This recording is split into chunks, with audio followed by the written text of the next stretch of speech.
नमस्कार, एक न्यूज 24 में आपका स्वागत है।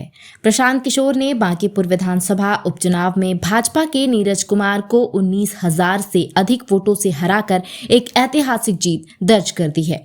बांकीपुर विधानसभा उपचुनाव में जनसुराज के सूत्रधार प्रशांत किशोर ने एक बड़ा राजनीतिक उलटफेर करते हुए ऐतिहासिक जीत दर्ज की है। उन्होंने भारतीय जनता पार्टी के प्रत्याशी नीरज कुमार को 19,000 से भी अधिक मतों के अंतर से शिकस्त देकर इस सीट पर भाजपा के 3 दशकों से चले आ रहे दबदबे को समाप्त कर दिया है। ये सीट भाजपा के राष्ट्रीय अध्यक्ष नितिन नवीन के राज्यसभा सदस्य चुने जाने के बाद खाली हुई थी।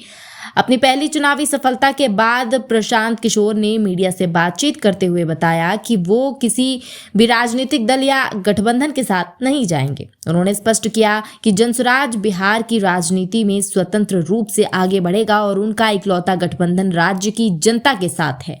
उन्होंने कहा कि ये जीत उन्हें सभी वर्गों, जिनमें भाजपा, कांग्रेस और राजद से असंतुष्ट कार्यकर्ता शामिल है, उनका समर्थन मिलने से संभव हुई है।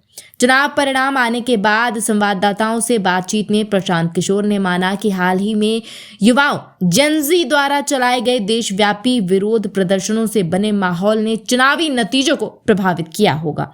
हालांकि उन्होंने 35% से कम हुए मतदान पर चिंता जताते हुए कहा कि ऐसा कोई ठोस आंकड़ा नहीं है जो ये साबित कर सके कि युवाओं ने भारी संख्या में वोट डाले हैं। प्रशांत किशोर ने इस जनादेश को सीधे तौर पर बिहार सरकार और मुख्यमंत्री सम्राट चौधरी के खिलाफ जनता का आक्रोश करार दिया।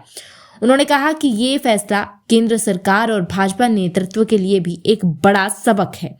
सीपीआई एमएल लिबरेशन पार्टी के महासचिव दीपांकर भट्टाचार्य ने इसे तानाशाही के खिलाफ जनता के मिजाज में बदलाव का बड़ा संकेत बताया।